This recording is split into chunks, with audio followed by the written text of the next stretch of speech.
Bobby Owsinski's Inner Circle. I'm Bobby Owsinski, and this is a show all about music, music production, and the music business. My guest today is manager and publicist Ramon Hervey.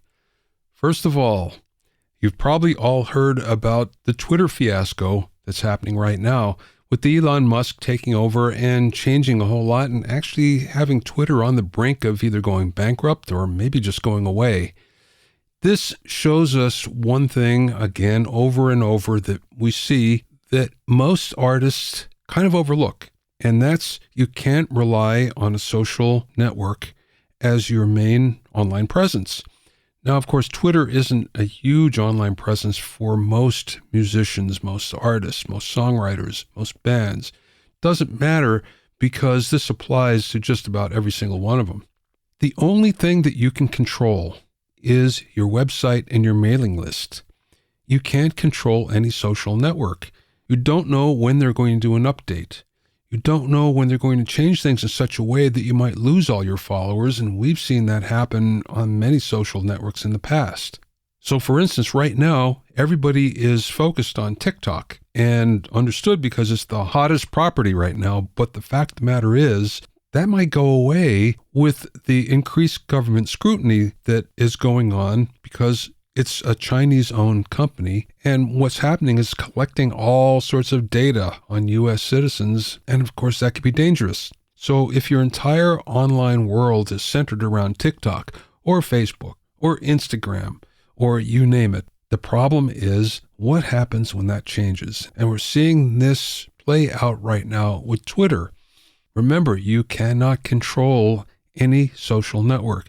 Oh, maybe you can control a little bit about how people see your profile, or a little bit about how they see your posts. But don't forget, you can't control much more than that. The only thing that you really have control of is your website and mailing list. So remember, use social networks, but remember that the goal is to get your audience off them and onto your mailing list. That's where the real power is. Don't get left out in the cold when a social network changes.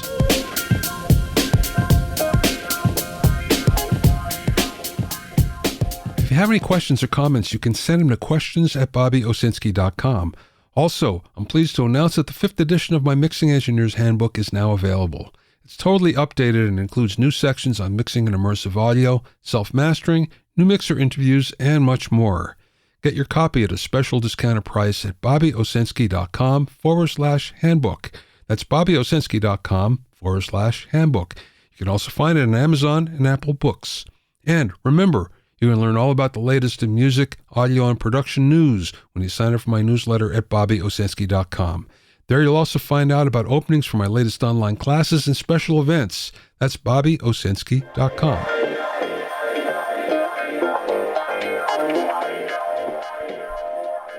Now, whenever we go to concerts, a big gripe I think that everybody has is that the subwoofers are frequently way too loud. And what it does is it kind of obscures what we really should be hearing, which is the rest of the frequency bands. So in other words, there's so much subwoofer and so much drummer and kick drum that we can't hear the vocalist. That being said, one of the reasons why sound people do this is because it does excite the crowd. Now we actually have some evidence, but the evidence is not quite what everyone expected.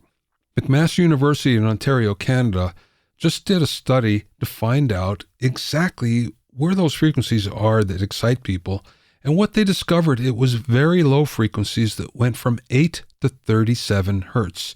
Now, this is below our threshold of detectable hearing, but it's something that we can feel. So what they did is they took two groups of people and they fitted them with motion capture gear. And then there was a 55-minute long concert.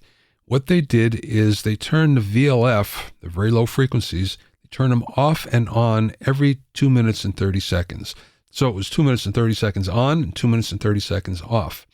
What they discovered was there was more movement, more dancing, more head bopping, more apparent enjoyment whenever the VLF was there. So we really love these low frequencies, but it's lower than we might think, and it's lower than what most subwoofers can actually put out. The interesting thing here is they used Meyer VLFCs, which is a cabinet with dual 18s and 5,600 watts of power. And this is made mostly for vibration testing. For instance, NASA uses it for finding out what the potential vibration is going to be like in spacecraft liftoffs. So this isn't something that you find in concerts up until now. Now we're starting to see these actually coming out into the wild. So remember that this is something that you can't hear, only feel, but expect it to be the next piece added to concert sound systems.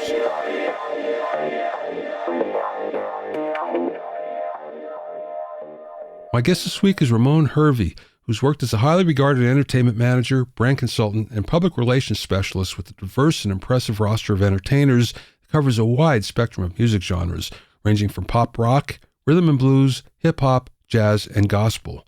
The list includes Richard Pryor, Bette Midler, Little Richard, Lenny Kravitz, Paul McCartney, Herb Alpert, Vanessa Williams, Peter Frampton, Andrae Crouch, Nick Nolte, and James Caan, and many more. He's also served as an executive producer for several films, television, and live events, including the Peabody Award-winning documentary Chisholm 72, Unbought and Unbossed, the anniversary album NBA at 50, and was the music supervisor for the NAACP Award-winning film Free Angela and All Political Prisoners. Ramon recently wrote his experiences in a book entitled The Fame Game, an insider playbook for earning your 15 minutes. During the interview, we spoke about promoting the great Motown acts, managing Little Richard, working with Muhammad Ali, what it takes to be successful in the entertainment business, dealing with celebrity egos, and much more. I spoke with Ramon from his office in New York via Zoom.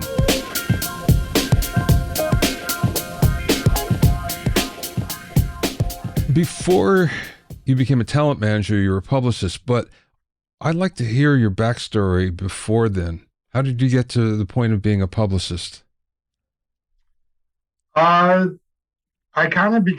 became a publicist quite by accident. I sort of fell into it. I was a flight attendant for Pan Am Airlines after I graduated from college, and I was domiciled in England at Heathrow Airport. I was one of five. I did my training in Miami, Florida, and then we had three bases to choose from: Washington, D.C., Boston, or England, and I was dying to get out of the country. And so I was fortunate in being one of the only guys and four women that were based in London. And I was also at that time, Pan Am, none of the American airlines, international airlines, had any male stewards or flight attendants. So, and they also, very few blacks were employed by Pan Am or any of the major airlines. So I killed two birds with one stone. So I was one of the first black males to be hired by Pan Am, and I moved over there and started work. And then I got laid off. And during that time, I met a singer, and she recommended I talk to her agent, a guy by the name of Peter Walsh. He ran a booking agency in Notting Hill Gate part of London called Starlight Artists. And he had a pretty robust roster. He had the Bay City Rollers, he had Marmalade, he had Clem Curtis and the Foundations, Mac and Katie Kassoon, a group called Blue. And Bay City Rollers were actually the one of the top teen groups at that time. This is in the mid 70s. They were, a lot of people were saying they were approaching like Beatles, stardom, fandom at least, but they only really had one big record. But I ended up getting a job at that agency, basically as in doing in-house publicity for his roster.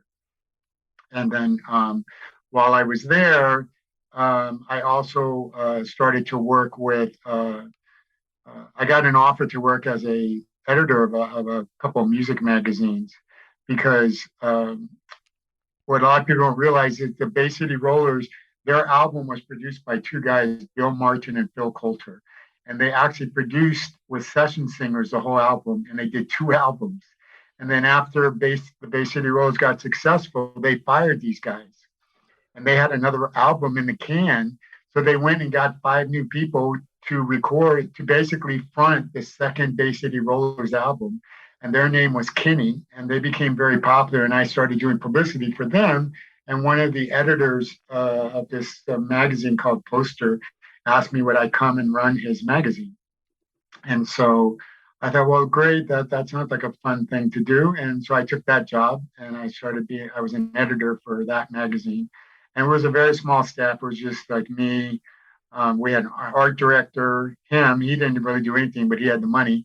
And another guy that had another magazine, a fishing magazine. And, I don't want to be the only writer in the magazine. So do you have a problem? I'd like to create a fake staff, and I'll just use different things, but I'll write this, I'll try to write a little bit different so it looks like we're a bigger magazine. So, oh, we like that idea. So I ran that, and then we started another magazine called Superstar. And then I was running, I thought I was going to get hired back at Pan Am, but I didn't.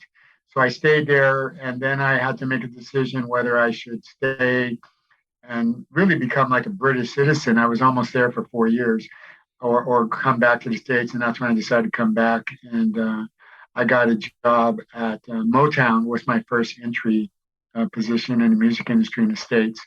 And I worked under a guy named Bob Jones. And this was right when Motown moved from Detroit to Hollywood, and they took up office space at the old CNN building on CNN. In fact, one of my first jobs when I got hired was unpacking boxes from the press department, which I wasn't about.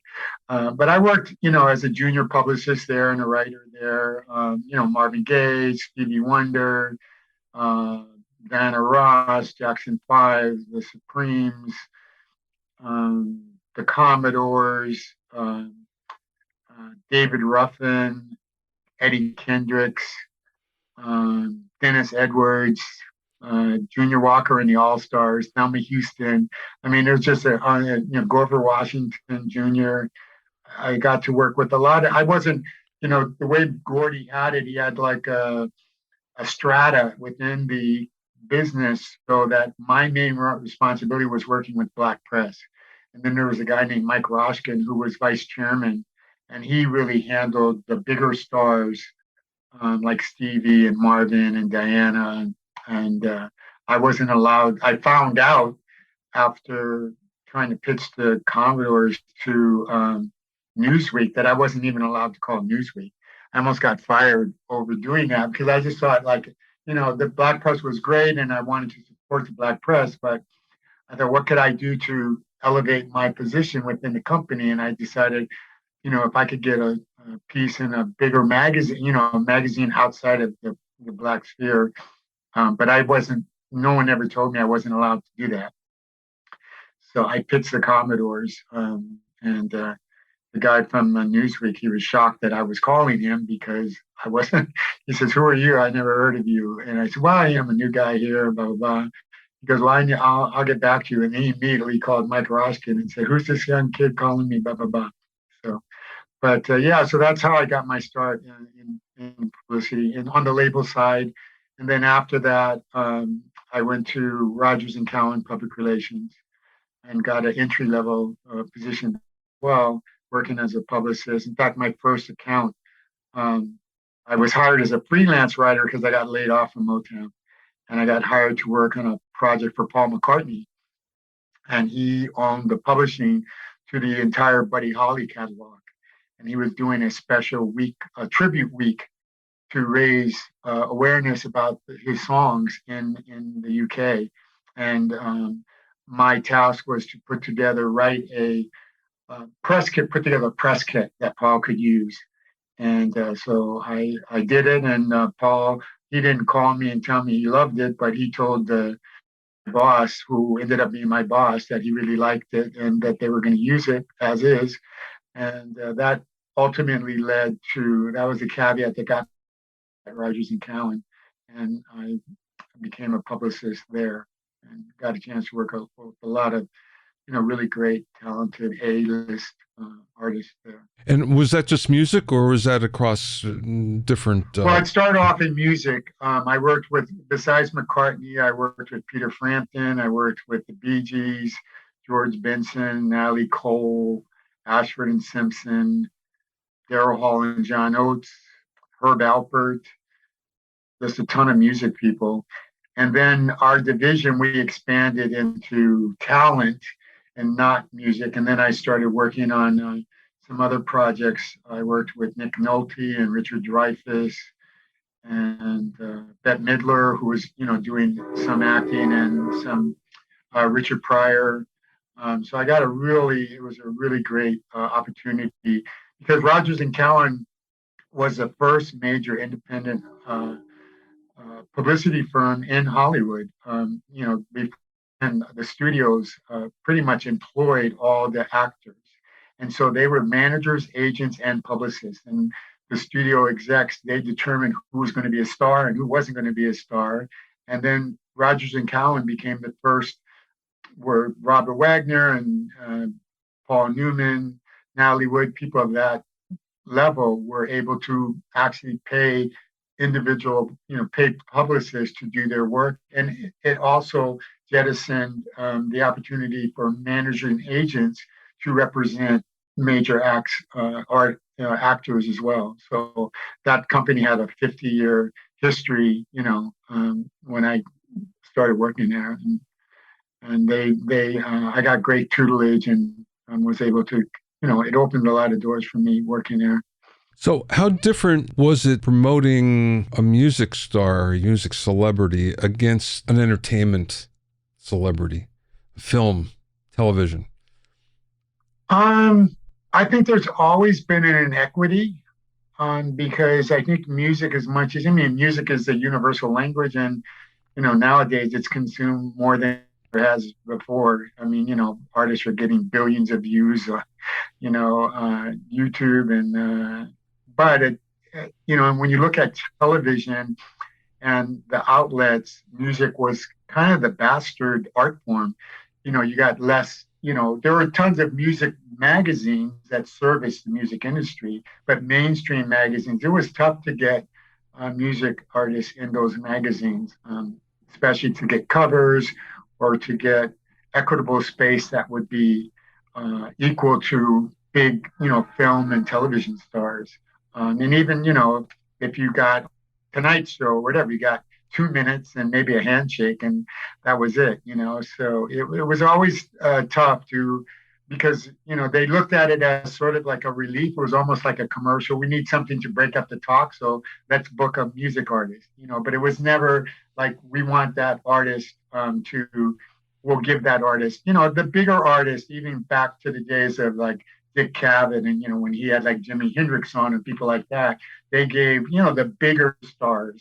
And Ed Sullivan, too, I thought was very instrumental in adding value to music on national television. So there were pockets of where it was more accessible than others, but for the most part, I did find that it was more difficult to get space, publicity for music artists than it was for other acts like a Bette Midler, who wasn't just music, or somebody like Nick Nolte, who had become a big film star. Everybody wanted to talk to them. How did you make the jump to management? I made the jump to management because it's funny. I ended up writing this book now, but I at one time I really wanted to write a book about my exploits as a publicist, because it was always like I even had a title, and it was going to be called Last On and First to Go. Because I found as a publicist that people would come to you and you'd almost serve as a mop. They had done all the imaging, the music. They came to you too late for you to be effective. They had no sense of the strategic timing of when media wants to be able to cover, what the deadlines were for.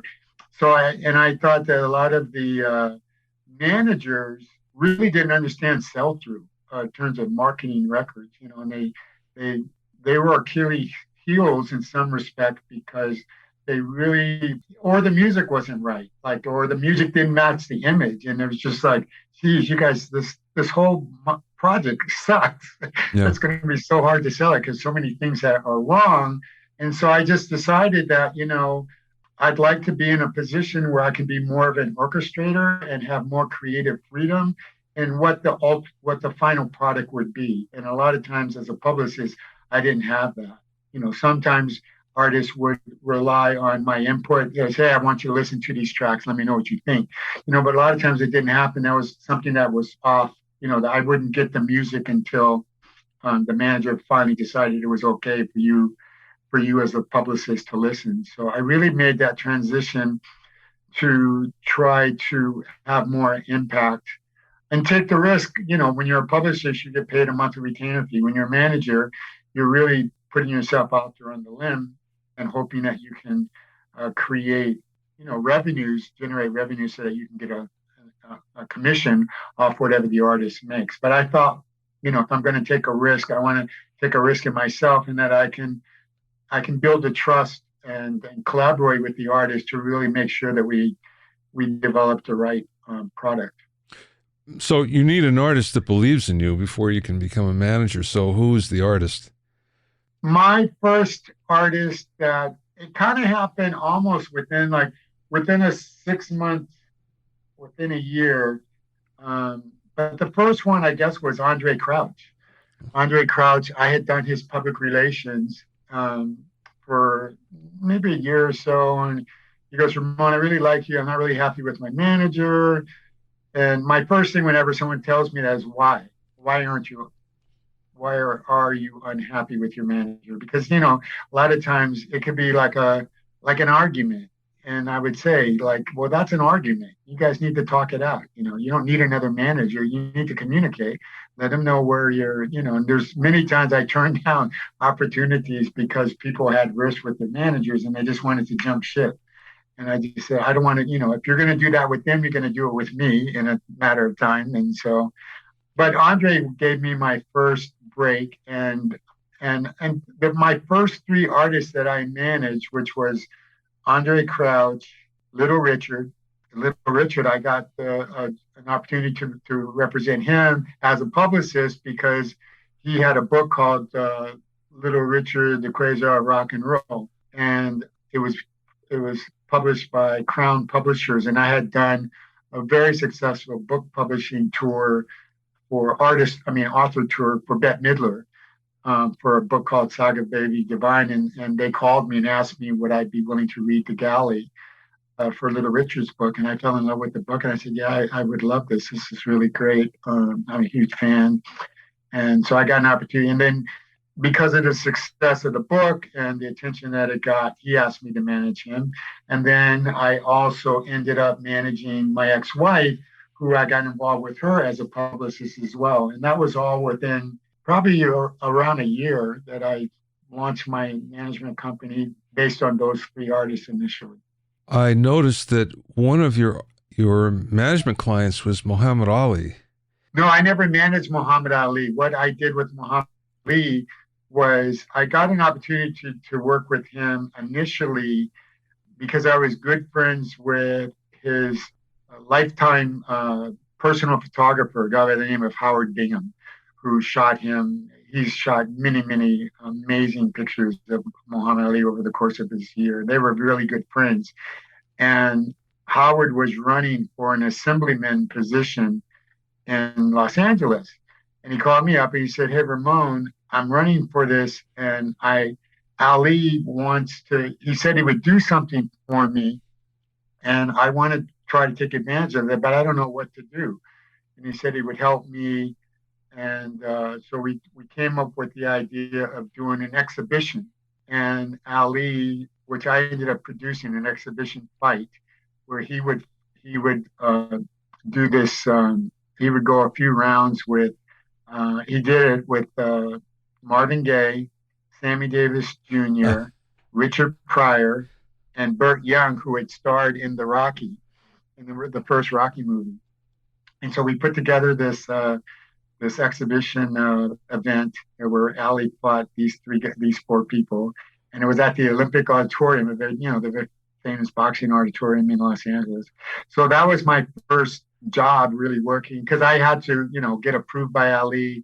Ali had to approve all the celebrities, And he was amazing to work with. And that was the beginning of a friendship with him. And, I represented a boxer, Matthew Saad Muhammad, and I also represented Salon, was Sassoon Jeans, and they became big sponsors in the boxing industry.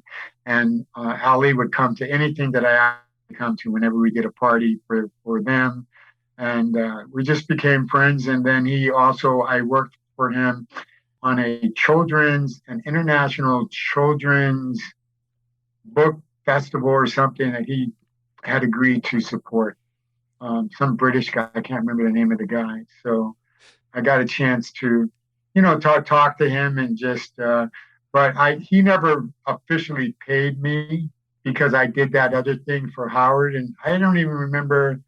I think I did make some money off it, but not a lot. I just when he told me that I had an opportunity to do this, I said, "Hey, I'll do this, and it doesn't matter how much money you have. We'll make it work." Yeah. The reason why I ask is my ears always perk up when I hear about Ali because he used to train in Deer Lake, Pennsylvania. Oh yeah, of course. I remember seeing the movies of him many times. Yeah. Out there. It was like 15 miles away from where I grew up. Oh, okay. And all of us would wonder, we don't go to Deer Lake. I mean, what's the attraction? Because no one could figure it out why he was attracted to Deer Lake. And I'm still trying to find out till this day. So whenever I hear of someone that's worked with him, it's like, oh, maybe you know. Right. No, I don't know. I just think that he liked to be away from the hub. He liked to, my understanding was that he picked that place because nobody could get to him. That's for sure. And he could really, focus on his training. That he didn't want to be, a lot of people train in Vegas or even in LA. Most of the, Matthew Saad Muhammad, he trained up in San Diego and stayed at, not in the best hotel, just to really have their team in an atmosphere where they could really be only inclusive and focus on the training. I just think that's something that I think a lot of boxers, the best ones, have followed that same path of wanting, isolation and away from the hobnob of, being able to go out at night and disrupt your training process, etc. Let's talk about your book, Ramon. So how did that come about?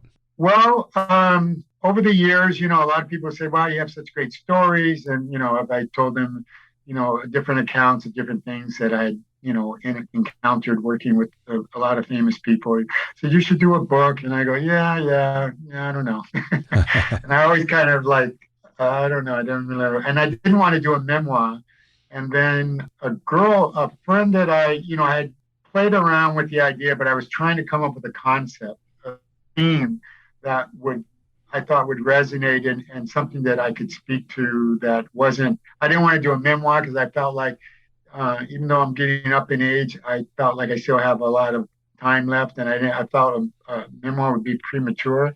So I started thinking about, the idea of fame game because the idea of 15 minutes of fame was something that I remember hearing in the late 60s when it first came out. When I started in the business, I always remembered that Andy Warhol, and actually Andy Warhol, if you read the book, you'll find out, he's credited with it, but he only came up with half the statement.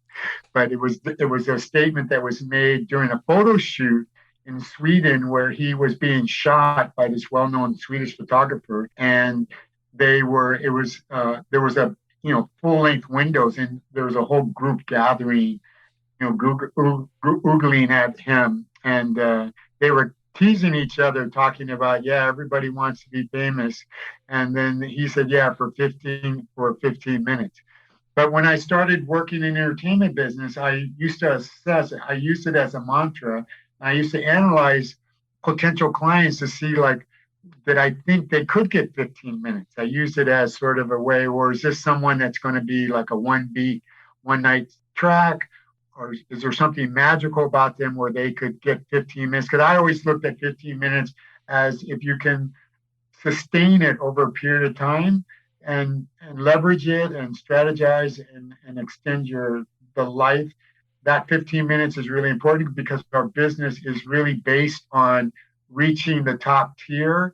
And when you reach that top tier, meaning those people who I think get those 15 minutes, and you have more leverage and clout than anybody that's got 12, 10, 7, 5, or whatever, because our business is all based on top 10. They want the top 10 stars to perform. If a Tonight Show booker, who's the hottest people out there? We want them on our show. Who's the hottest movie director? Who's the hottest, and it's all based on that, trying to get the most famous people. And so I looked at that, and I always thought that fame is not, it's an accolade and it's a reward. It's a byproduct of success. So to me, I always focused on what does it take to be successful in our business? And if you're successful, then you have a shot at fame. And that's one sort of an ongoing message of the book, is that fame, it's not a destination, and you shouldn't obsess with fame. You should obsess about being the best that you can be, because that's what I learned from all my clients. We never sat around. There's not one client I can tell you that we sat around and talked about becoming famous. We always talked about the art form, being true to the art, being true to your legitimacy, your integrity as an artist. And if we do all these things right, and we're lucky, the public ultimately is the arbitrator of fame anyways. So all we can do is help, try to position in my role as either publicist or manager, is to, accentuate the artist's strengths, try to maximize it, expose it, and hope that we made some great decisions and the public responds to it favorably. The entertainment business has changed so much since the time you started to the way it is now. So how did your approach change? I think, it's your responsibility to adapt and to be flexible to whatever the current paradigm is, and there's been many shifts in the business, just like the way people consume music. I mean, from vinyl to cassettes to DATs to CDs to downloading, which, that was a huge step in the music industry when Apple came out and decided that they would actually pay to have music downloaded, and artists could make money off that, even though it was, 99 cents, or for the superstars, I think it was $1.29 they could charge. But it really shifted. And I just think trying to stay abreast what the trends are, and then redirecting your strategies to be able to try to implement how to use that, even though, I kind of laugh at how everyone is so enthralled with social media, because it's like a in terms of a platform. Mass consumption of social media really didn't occur until 12 years ago. And yet we're really, everybody, it's like, if you're not on social media, and half the world is, you can't really exist in our society anymore, without social media. Whereas, television was invented in 1931, became household available to the masses in the 50s. But newspapers and radio have been around since the 1800s, and they still exist. And it's going to be interesting to see what happens with social media. But I've just always tried to be a sponge of the business and the industry, and just to try to make sure that I stay abreast of everything that's going on that can affect my ability to be effective in my roles. Yeah. All right. Last question, Ramon. What is the best piece of advice that maybe somebody imparted to you, or something that you learned along the way? I think that probably the piece that resonated me with the most was this guy that owned that booking agency, Starlight Artist. And he, one time he told me, he goes, "Ramon, I really like you, but you're too nice. And nice guys finish last." And I went, "Wow, that's how you feel, huh?" I go, "Well, I'm gonna take that with a grain of salt, but I'm gonna stick to my approach." And I've always believed that, just because you're famous, one of my tenets of fame in the book is, just because you're famous doesn't entitle you to be an asshole. And being a famous asshole is the worst kind to be. So I don't believe that. I think there's a lot of our business is, as you know, you've been around for a long time. There's so many egos in our business, and at some point you have to be able to navigate and work through that process and put yourself to have a view that everyone's equal, that whether you're famous or you're not famous, you're still just a human being.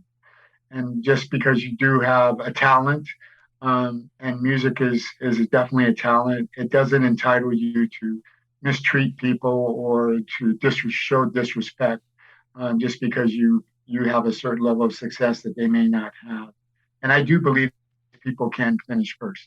So I think that was something that always stuck with me. And I was really young when that happened. I just started in the business. That was my first real job in the business, but it always stuck with me.